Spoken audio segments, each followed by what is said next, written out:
Chairperson, friends, ladies and gentlemen,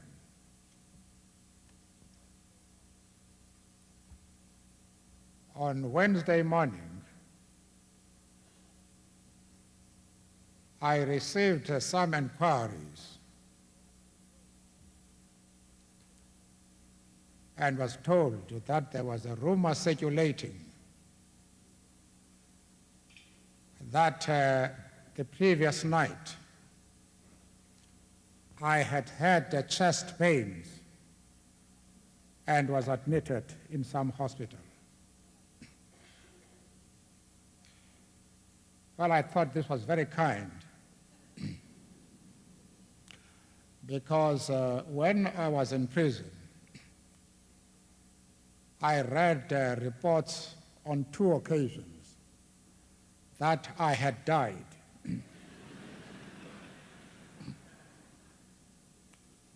I also read a 3rd report from an English magazine. It was a bit kind because they said I was busy dying in jail.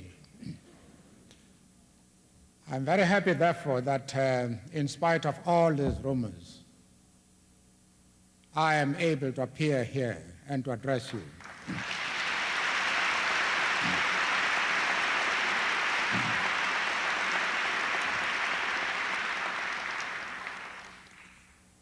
Members of my delegation will excuse me if I tell you a story which they know very well. But in view of the remarks which were made by Dr. O'Reilly in introducing me, I feel compelled to tell you, to repeat this story.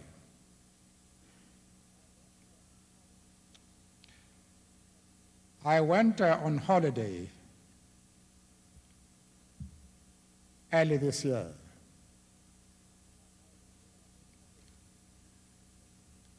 And 3 ladies approached me. And they said, we are very happy we have had the opportunity of talking to you. We were wondering whether we would get this opportunity before you leave this place. They said many flattering things, and I felt really good. Then there came the time for parting. They walked away, but then they came back and asked a question which completely shattered me. By the way, who are you?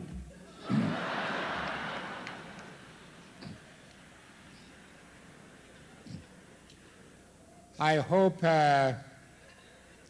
those who have listened very carefully and taken the remarks of Dr. O'Reilly seriously will bear that story in mind. Chairperson, first of all, I would like to thank Dr. Tony O'Reilly, Chief Executive Officer of Heinz, most sincerely for inviting us to deliver this lecture and thus join other speakers more distinguished than ourselves who have spoken on such occasions. I take it that this is in recognition of the importance which he and his colleagues attach to the question of South Africa and a statement of their own commitment to continue acting together with all other people of conscience to help us end the apartheid crime against humanity.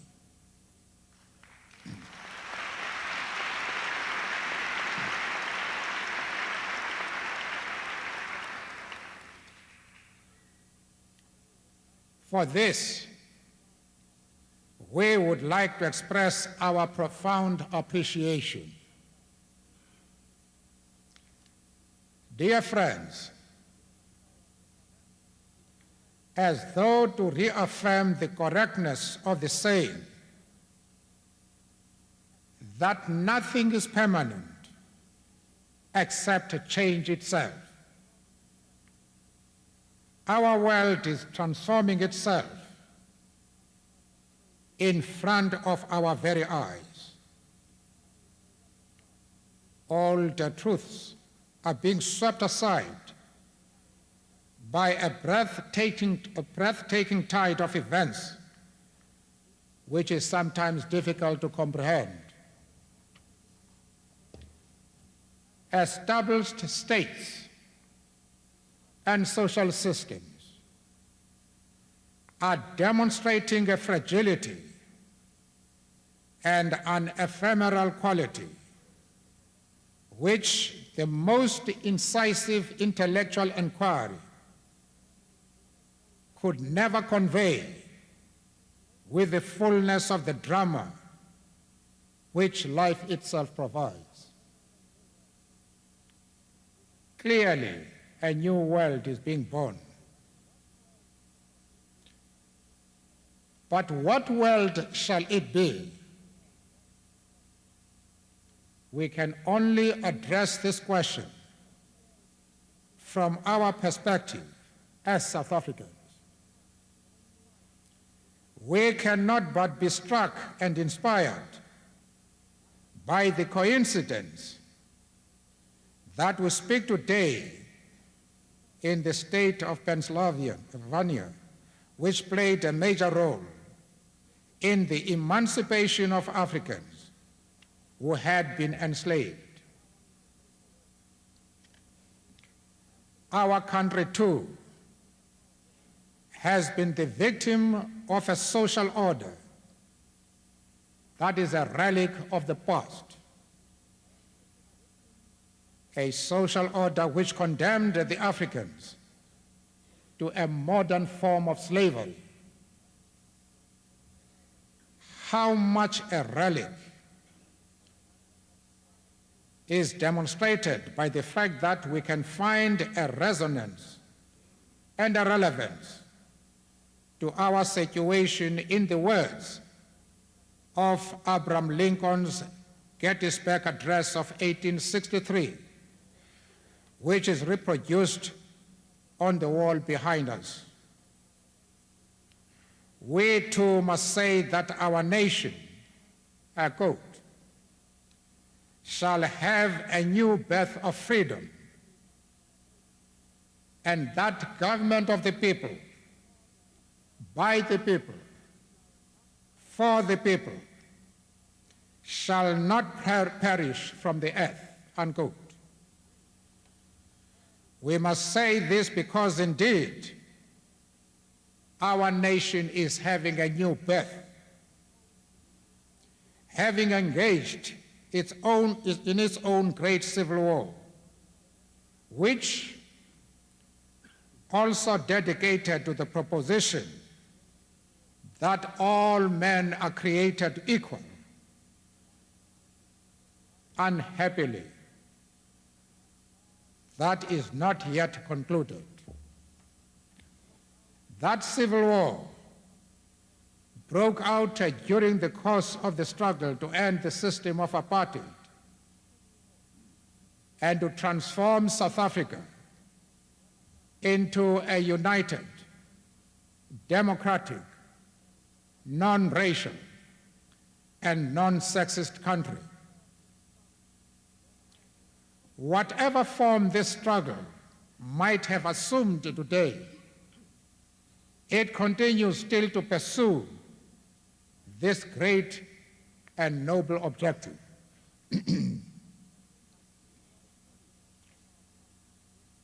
An historic document of our struggle, adopted in 1955, the Freedom Charter, contains the ringing words, and I quote, "South Africa belongs to all who live in it, black and white, and no government can justly claim authority unless it is based on the will of all the people," unquote. It is these goals that we aim to achieve,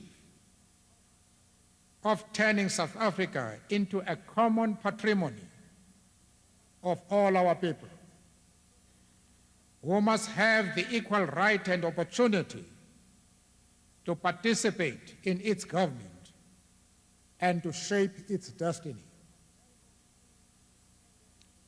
We are therefore suing for the earliest adoption of a democratic constitution, which must enshrine the principle of one person, one vote on a common voter's roll.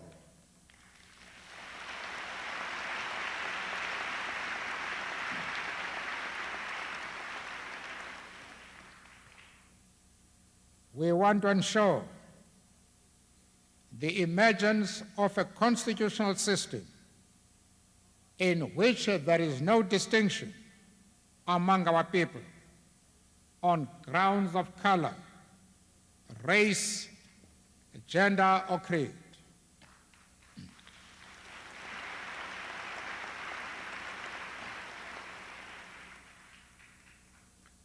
We are also determined that the fundamental human rights of all South Africans should be protected.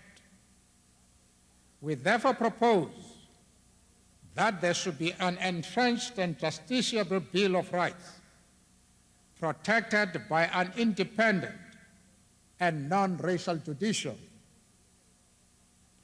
We have already put to the people of our country a draft of such a Bill of Rights, which we will take into the negotiating forum. We are also in favor of political pluralism, which will enable the existence of a multi-party system. Similarly, we stand for a constitution which will provide for regular elections, with those elections conducted on the basis of proportional representation to ensure the free expression of the widest possible spread of political opinion. Repeatedly, our opponents in the ruling National Party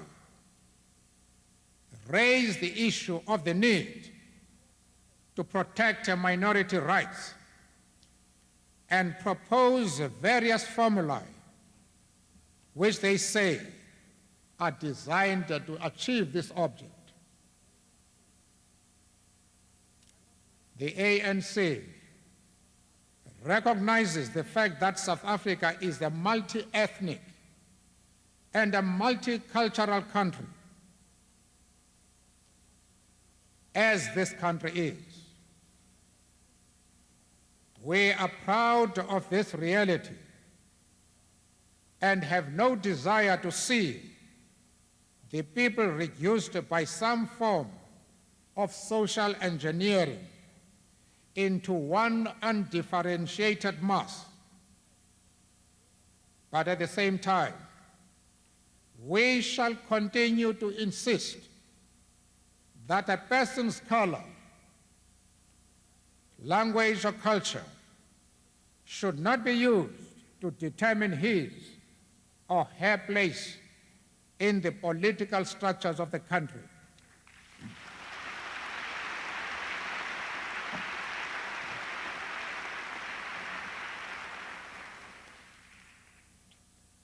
there should be no weighting of votes or structuring of the political system which would result in compromising the fundamental democratic principle of majority rule. And here we speak not of racial or ethnic majorities, but of a political majority, regardless of the polyglot languages and the variety of colors of the rainbow it might represent.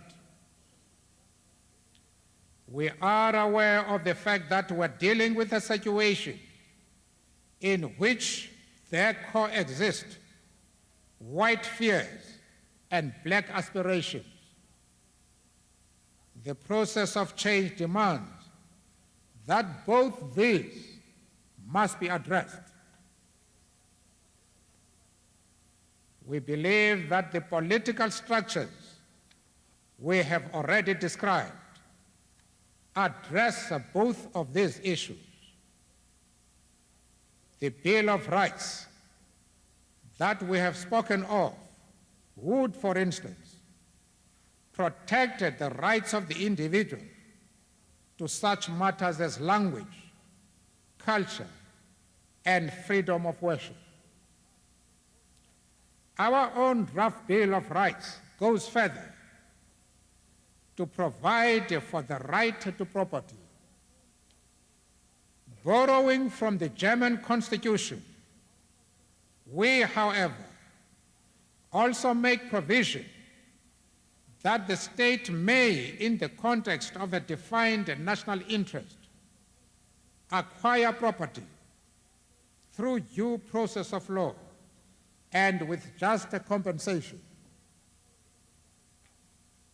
We believe that provisions of this kind, appearing in an entrenched Bill of Rights, and therefore not subject to arbitrary and whimsical alteration by the legislature, are adequate to address the issue of white fears without our seeking to construct a constitutional order which would, in fact, perpetuate the divisions of the apartheid system by creating racial or ethnic political ghettos.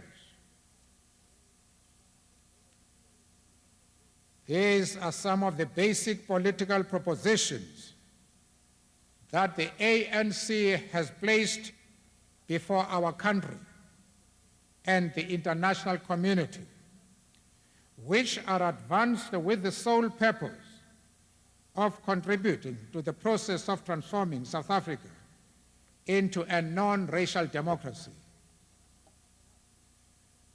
We believe that they are just, unimpeachable, and critical to the solution of the political problems facing our country and people.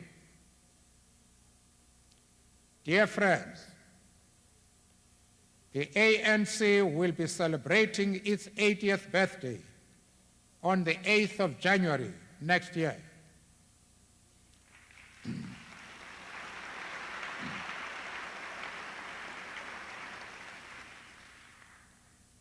Throughout its life, it has argued and fought for a negotiated resolution of the problems of our country. During all those decades, successive white minority regimes refused to heed this call. Confident of their might and steeped in the arrogance of a deep-seated attachment to notions of white racial superiority, they responded to this just demand by gunning down and imprisoning those who had the temerity to make it. In the end, however, and as a result of struggle, they have been obliged to accept that they must get together with us to arrive at a negotiated settlement.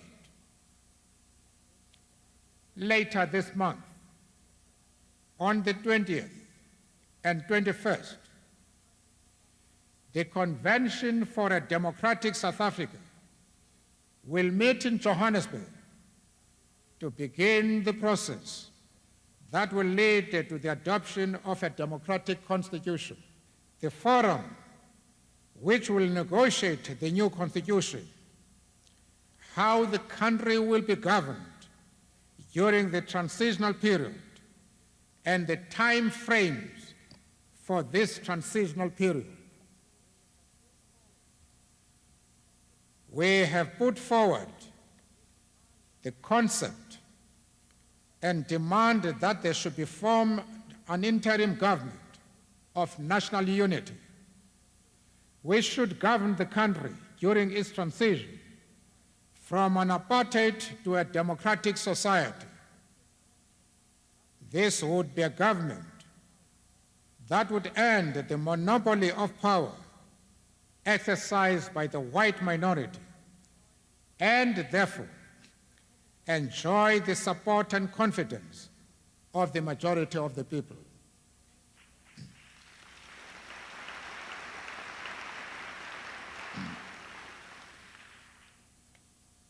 It would in itself be a confidence-building measure, reinforcing the process of arriving at a peaceful settlement. Furthermore, it would be entrusted with such delicate tasks as, in terms of our proposals, the supervision of elections to the Constituent Assembly, which would be charged with the task of drawing up the new constitution. From all this, it ought to be very clear that the formation of this interim government would mark a decisive step forward in the process of the transformation of South Africa.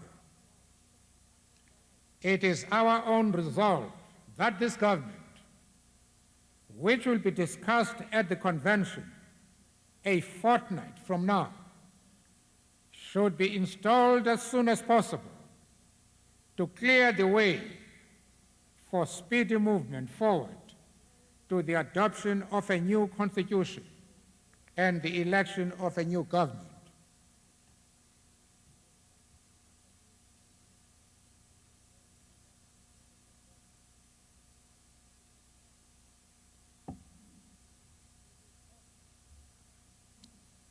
It is obvious that South Africa cannot emerge out of the crisis in which it is immersed without its transformation into a non-racial democracy.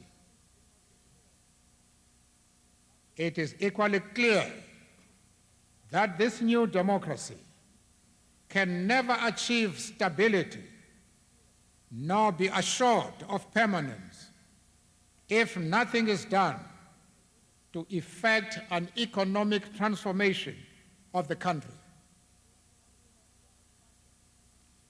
South Africa is confronted by the reality of a disastrous economic situation, itself the direct result and expression of the system of apartheid. Millions of people are afflicted by endemic and dire poverty.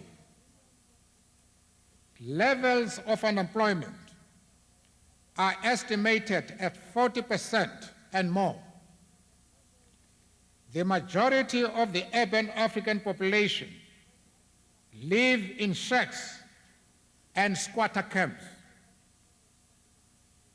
Millions are landless because of previous policies which reserved 87% of the land for the white 15% of the population. The most important killer diseases as far as the black population is concerned are diseases of poverty. In other words, millions of people die simply because they are hungry and ill-fed. At the other end of this equation is, of course, the reality that the bulk of the income that the economy generates accrues to the white minority, which also owns virtually all productive wealth. There are many figures which we can quote to show this gross maldistribution of income, wealth, and opportunity as between black and white. Suffice it for our purposes today to mention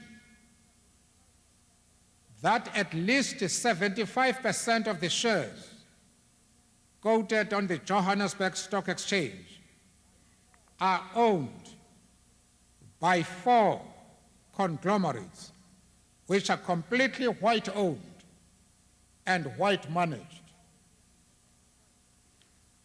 All these economic questions have to be addressed as part of the process of the creation of the new South Africa.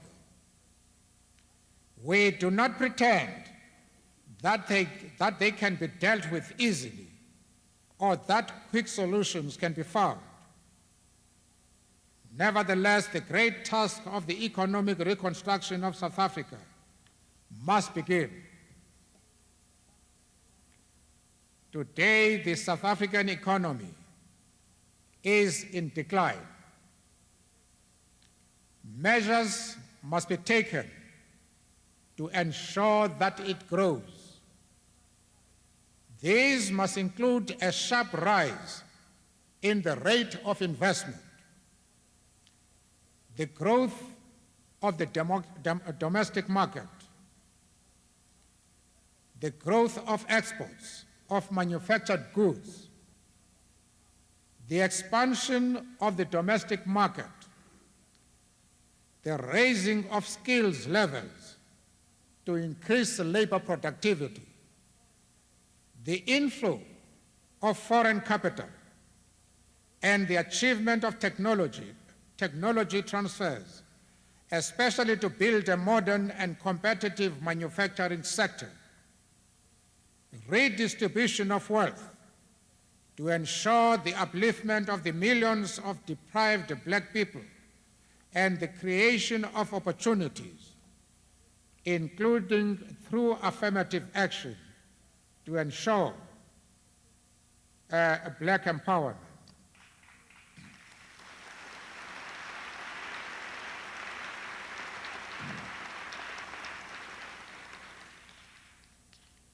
We are convinced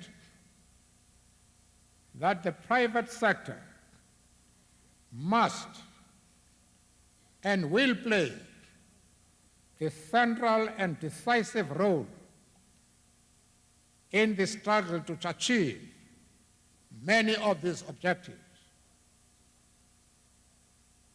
Contrary to what you might have heard or read, let me assure you that the ANC is not an enemy of private enterprise or the market system. Without the involvement of the private investor, the South African economy will not grow and will therefore not be able to address the needs that confront the masses of our people. Equally, we are aware that the investor will not invest unless he or she is assured of the security of their investment. This and other things have to be guaranteed to ensure that the necessary levels of investor confidence are attained. As you are undoubtedly aware, the South African economy already has a fairly large public sector which plays an important role in the economy. What we have said about this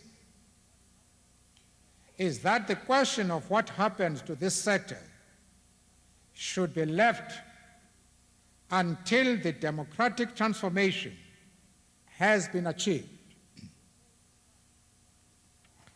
Detailed discussions will be required in a democratic setting to see whether any of these assets should be privatized, commercialized, or left as they are. Excuse me. These determinations will be made not in furtherance of any ideological imperatives, but in the context of the elaboration of policies aimed at growth and equity. Let me further make the point that the ANC has no ideological commitment to nationalization.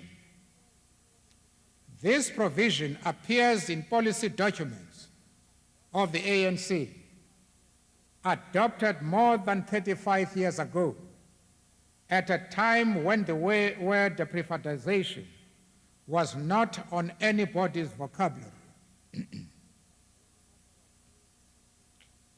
This matter was raised to address the obscene racial imbalances in the distribution of wealth to which we have referred.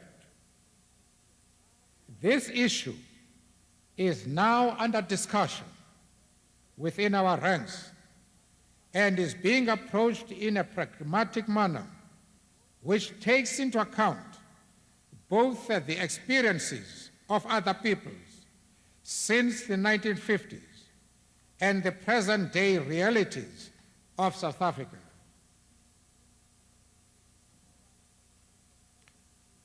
In summary, what we visualize is a mixed economy which, led by the private sector, will include a public sector, small business, and cooperatives. Once the detailed work of elaborating an economic policy has been concluded, and we do hope to do this by March, this mix may be no different from the mix that exists in such countries as West Germany, France, and Italy, in which public enterprises constitute 9, 11, and 15% of the economy, respectively. The rates of economic growth we seek cannot be achieved without imported inflows of foreign capital.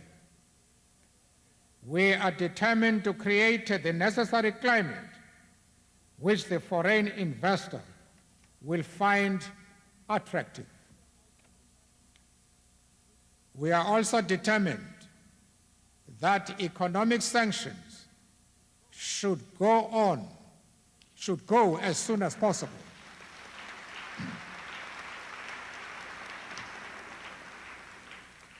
Let me be clear that we are speaking the same language. I say we are also determined that economic sanctions should go as soon as possible.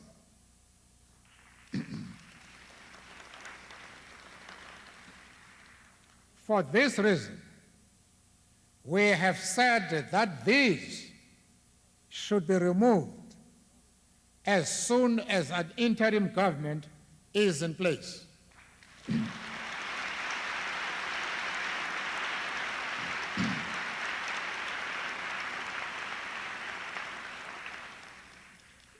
And we believe that this government should be in place within a matter of months as a result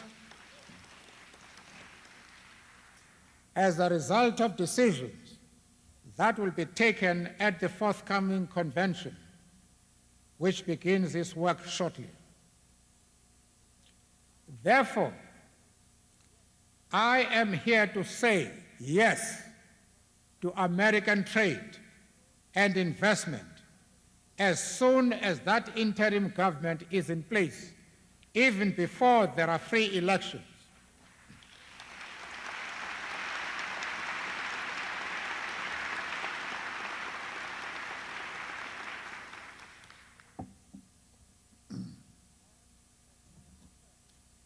And as I have said,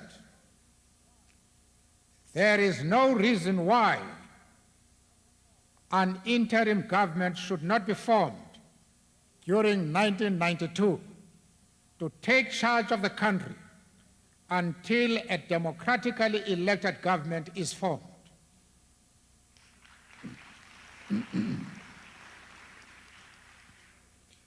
Indeed, why delay? The divisions of the Cold War, as Dr. Kissinger will testify, were swept away in a matter of months. We too must strive to sweep away the crime of apartheid with similar speed.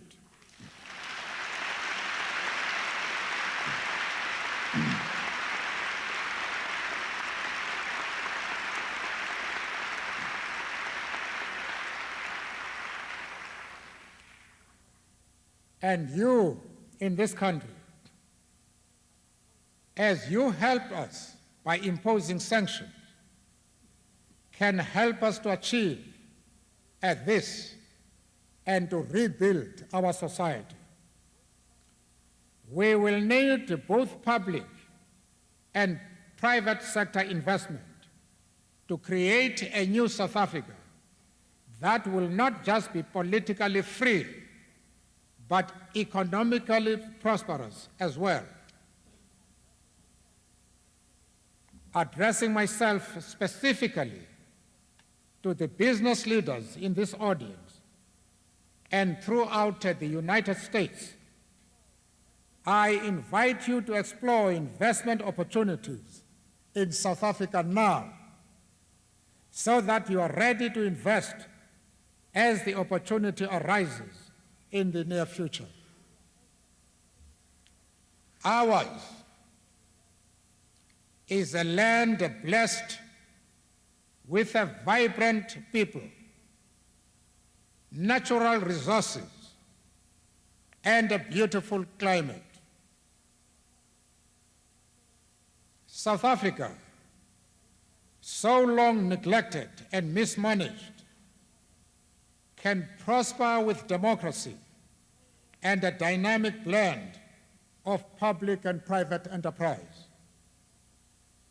This would be in keeping with what the World Bank in its development report of 1991 sees as, quote, the interaction between governments and markets, unquote, and which further goes on to point out that, and again I quote, it is not a question of state versus market.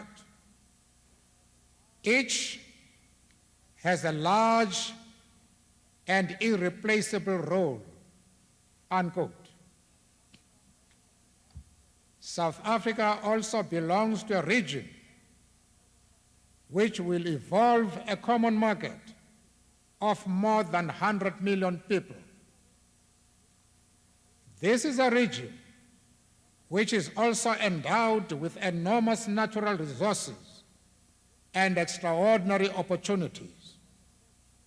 With the solution of the problems confronting South Africa, Angola, and Mozambique, it will be a good place to be for any investor who familiarizes himself or herself with its particularities. Let us all, Americans and South Africans, act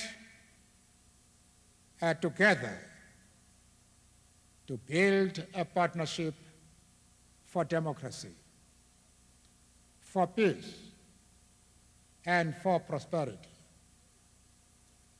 We are pleased that this university is already helping us to prepare for the future.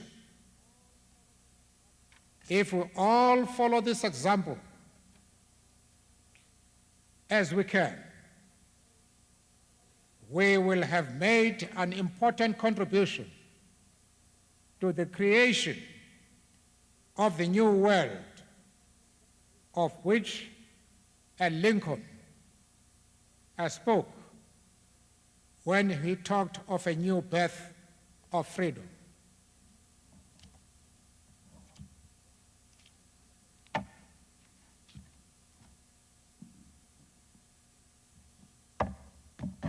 Thank you.